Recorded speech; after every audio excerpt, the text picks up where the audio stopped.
Welcome to yet another FPL video. Now, I know it's early and I tend to do early previews anyway, but I just can't wait to get rid of Game Week 16. The amount of stuff that's happened, not only to my team, but just players in general, even those players I don't own, you literally look across the board and bad luck has just struck everywhere. But before I even go into my typical, review of Game Week 16 and the preview of Game Week 17, I want to just talk about my defender transfers. And those of you who follow me on Twitter will know exactly what I'm on about. And those of you who saw my post on the community tab. So basically, let's do a bit of a trip down memory lane, should we say, all the way back to Game Week 13, which is where the luck started. And Chilwell was doing well for me, but then I had double Chelsea defence already. Things weren't going as well as they were beforehand, and Chilwell didn't get any goals or assists in my team, and he just wasn't attacking as much, and most of the, attacks coming from the defence came from the right-hand side with Reece James. So as soon as I got rid of Chilwell, I got in Ruben Dias, and I was talking about in Game Week 13, I believe, in the preview, I was talking about City defence. I said it's one of the best, if not the best defence that you can get, and having the likes of Dias or Cancelo if he plays is, you're going to strike gold. And I get Ruben Dias in, and immediately he scores an own goal to end the 608-minute streak that City had without conceding a goal. And I thought maybe that's a sign that I should get rid of Dias because, apart from clean sheets, he's not going to offer too much else. Maybe some bonus points here and there, but it's going to be very rare. And Chilwell, in that Wolves game, he got an assist as soon as I got rid of him, despite, me having him for 5-6 game weeks and he didn't get a single goal or assist. And he looked so offensive. He was literally like a left winger in that match. And I saw that match and I was like, I can't go without Chilwell. I bring him back in and I bring him back in for Dias. And literally in game week 14, I believe it was, Ruben Dias gets 9 points and Chilwell gets injured within 8 minutes. And I thought, okay, that's a bit of, me being a bit stupid, changing things about. But, according to reports, he could be out for 2-3 weeks. I don't really trust the Telegraph, but it's widely believed he could miss 2 to 3 game weeks. And you know what? I already got Zuma for cover. And it turns out he actually does play, although, Arsenal do win comprehensively. He only gets 1 point. But the player I bring in for Chilwell, Matip, what happens to him? Gets 7 points, very good. He got the bonus points as well, which was a bit lucky there. But he gets injured within 60 minutes. And if he stayed on just for 40 seconds more, he would have been on for 12 points. And, obviously that would have been amazing. So still, yet again, another injury I have. And then I get rid of of Matip. And I bring in Cancelo, and I thought this guy's playing every single time. He's playing in midfield, at left back, right back, and he should be nailed. He's doing really well. And although the next 2 fixtures aren't great, Cancelo can do very well. And if I don't get him now, I probably won't be able to get him until game week 2021. And I really want to get a City defender in now. As soon as I get him in, the Man City game is, cancelled, postponed. The game against Everton due to a COVID outbreak at Manchester City. And then after that, I thought, okay, you know what?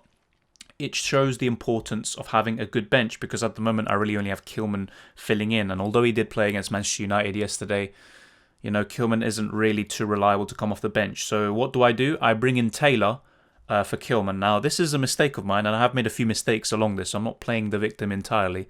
But I do bring in Taylor, and as soon as I bring him in, within 8 minutes, he gets injured, a hamstring injury, and it could be out for a very long time. And obviously, I don't have him yet, but he was a transfer for next week. And obviously, I'll discuss who I ended up getting later, but those of you who follow me on Twitter will know who I got. But I've just had a really bad run, and hopefully the hit that I'm going to take for next week ends. And I said it, I was pretty adamant when I actually made the transfer at the time. I said, this transfer is going to end my defender curse. And it's, that's it. Because really, apart from the yo-yo I did between Dias and Chilwell, which is obviously entirely my fault, after that, the kind of logic behind it was to get a defender in, have them for at least 5 game weeks or more. I want to have like a stable defence like I did before and get the points and keep going up in the ranks. But Matip, of course, he is injury prone. There is that side of it. But for him to get injured within 60 minutes was just painful. And then obviously to get in Taylor, who's not really too injury prone, and then he gets injured, of course. That kind of messes up, your transfer plans, your bench boost plans, which I had for Game Week 19, and I'm very, very unlikely. It's going to be very unlikely that I'm going to bench boost in Game Week 19 now. But enough about all that, about all the bad luck. I think I got it all my chest, just discussing with you. And you can laugh about it if you want in the comment section. I mean, I do deserve it in a way, but it is some bad luck. Just like I had in UCL Fantasy, and I just thought, what's the point? But, you're going to have good luck sometimes, you're going to have really bad luck sometimes. And at the moment, it's not on my side. But I think, with my next transfer and with my team overall, I'm still very confident in it and should be going up the ranks. But I have to say, this game week 16, like I said, I just can't wait to see the back of it. An absolute disaster. I've got 24 points at the moment because Cancelo didn't have a game, Zuma got benched, or should I say left out of the squad entirely, and Calvert-Lewin, of course, didn't have a game. Soufal, who was supposed to come off my bench to get me something, he would have actually got a clean sheet if he played. He's not even there, didn't even start, and the Spurs game, we'll have to wait and see. That could be cancelled, but Kane's my captain, and of course, if the Spurs game is cancelled, I would need Salah to do a madness, really. And if that game is cancelled too, then obviously I'm in the mud. But, hopefully those games go ahead and they get me the points. They can turn my week, from 28 points after Basuma and Kilman come on to maybe 40, 50 points, which looks a bit better, and I can maybe go slightly up the ranks. And I've gone down, obviously. I've had a horrific week, but it just shows how bad it's been for most people because, of course, I started the week at, around 70k, 60k, whatever, and I was actually, around 60k. And last week or 2 weeks before, I was around the same position, so I haven't gone down too much. Of course, the captaincy with Kane, Salah and Son could change that, and obviously the points coming off from my bench, I could maybe go up to 80, 70k. But of course, it's not ideal because I thought with the team I had, I could literally go up, maybe up to 50k and then push on. But it is what it is. And to be honest, there's not much to analyse really. I mean, Walker-Peters got the clean sheet but got a yellow card. So a bit disappointing overall because everyone else blanked really. I mean, we'll have to wait and see how the Spurs duo do if they have a game. Bamford, of course, he did produce. He was the only one apart from Bruno. I have to say the assist for Bruno was very lucky. I mean, he's getting a lot of these assists and goals late on, but that's why I have Bruno. He gets these points no matter if they're lucky or not, and he just keeps on producing the goods. That's why he's pretty much a good captain choice throughout maybe the rest of the season. But yeah, at the moment I'm kind of going with Kane and Salah, but Bruno is someone I'm considering for Game Week 17 captaincy. But I look across the board, like I said, apart from Walker-Peters, Bamford and Bruno, everyone else is blanking really. It's a horrific week for me, up there with the worst I've ever had. But you know what, let's stop talking about this because a lot of things are outside, our control, and there's no point beating yourself up about it. But what have I done for next week? Well, I've been talking about him since Game Week 4. People are saying, who's better, Eiling or Dallas? And I always said, Eiling's a decent option, but I do prefer Dallas. And this season, he has, really proven to be a great option. I finally got him in. I mean, like I said, I've been talking about him since Game Week 4. I've been, highlighting him as probably the best option from Leeds, along with Bamford. And I've got both of them in now. And no excuses, and hopefully nothing happens to him. But like I said, I'm fairly confident that me getting him in will end the curse, and unfortunately I had to take a -4 to do that because of an early transfer, which is of course my fault. But I have to say the defender transfers, in my opinion, are a lot of bad luck. But we look at the team overall, it doesn't look great in terms of fixtures. It doesn't look great at all, but I would expect Soufal to go back into the West Ham side. And I do believe if Creswell... if Masuaku was playing, I think Creswell could have been benched too. So West Ham were just rotating a lot, and a draw for them was actually a very good result. Both teams would take that. But of course, Martinez away to Manchester United, and if I was able to make my original transfer plans, I pretty much would have had two keepers here.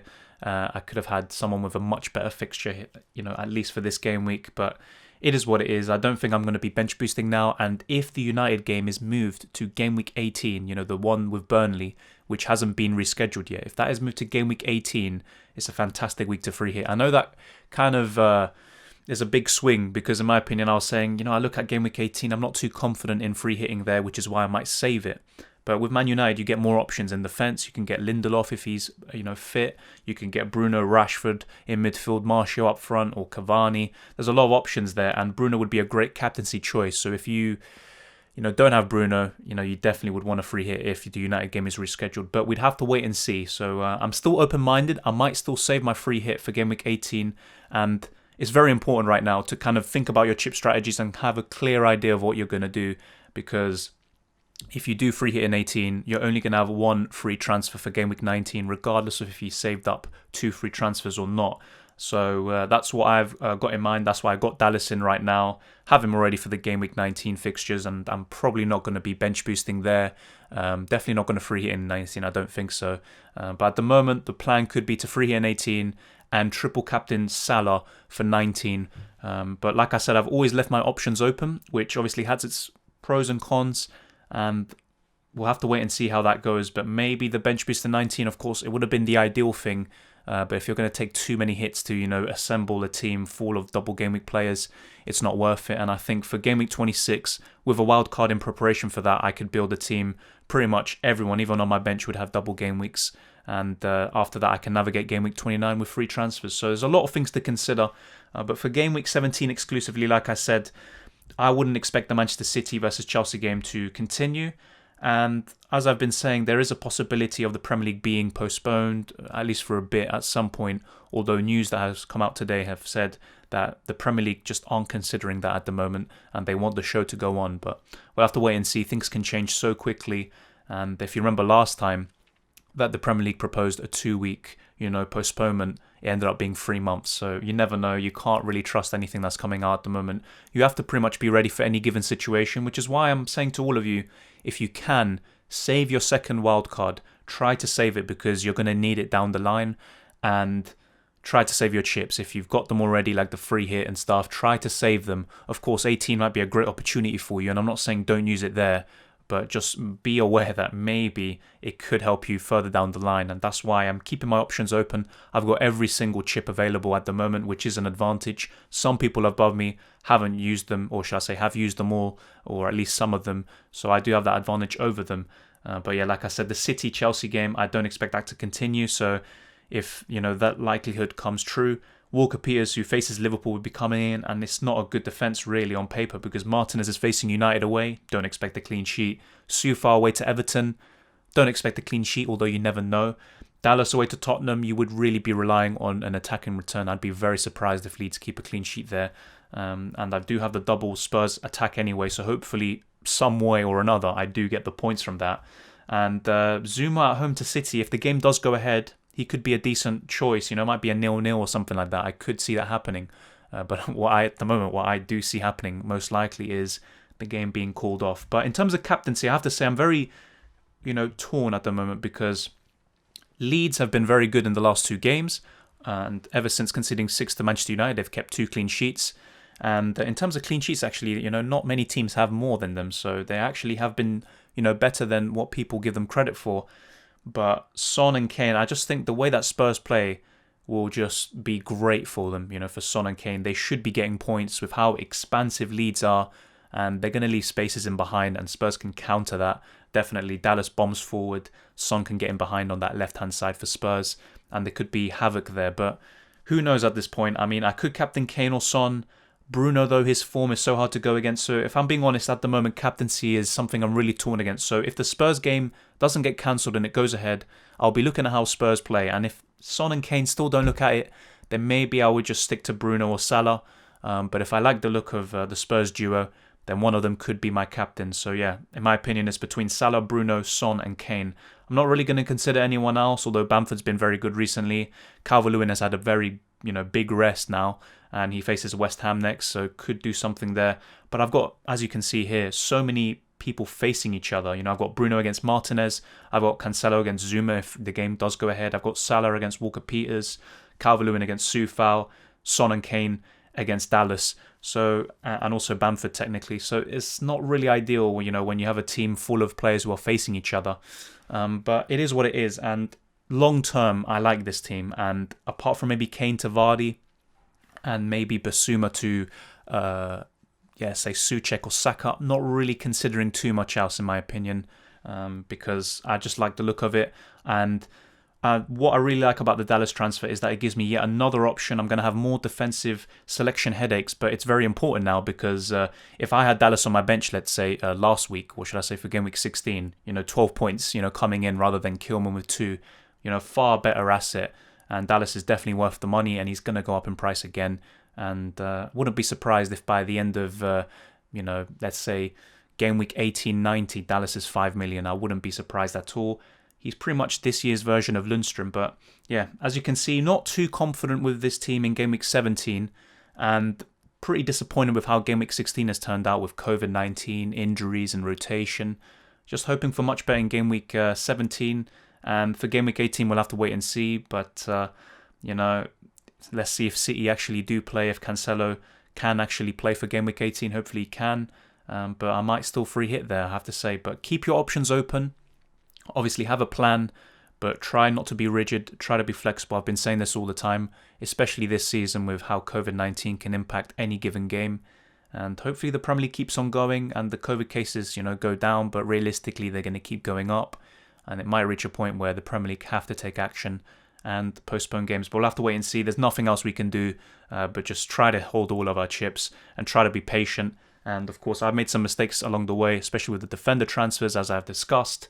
And of course, taking a -4 because I've made early transfers is my mistake. But very happy with this team overall. And I haven't been taking too many hits recently. So you know what? I'll forgive myself for that. And just hoping for much better in future. But yeah, Game Week 17 expecting a rank drop as well. But for Game Week 18 onwards, with the chip strategy that I have in mind, if the games go ahead, very confident that I can push up the ranks and get that advantage over my competitors. But thank you for watching this video. Let me know what your problems are. What kind of transfer fails have you had, just like me, with my defender transfers? Surely it's not as bad. But you never know. With the FPL community, there's always some crazy story out there. If you enjoyed this video, smash the like button and subscribe if you're new. We're almost there at 2,000 subscribers, so any subscription would help. I'd really appreciate it. We're pretty much around 30, 40 away. And I started making videos again in January of this year. And the growth since September has been incredible, absolutely incredible growth for the channel, and I really appreciate it. And like I always say, if you have any feedback on how I can improve my videos, I'm all ears. And more live streams to come, more previews, more chip strategy videos, etc. I know all of you like that sort of content, but if there's anything else you think I can add, maybe like the reaction streams, after the game's end, a lot of you have been calling for that. And that's something I can start introducing in 2021 and, add even more variety for all of you who obviously want that sort of content. So thank you for watching this video. Share it around with those who love FPL and your friends and family. And just appreciate everyone who's been supporting. I wish you a happy new year and hopefully more green arrows for all of us. But until next time, and I hope you have a great, great year for 2021 and it's much better than 2020.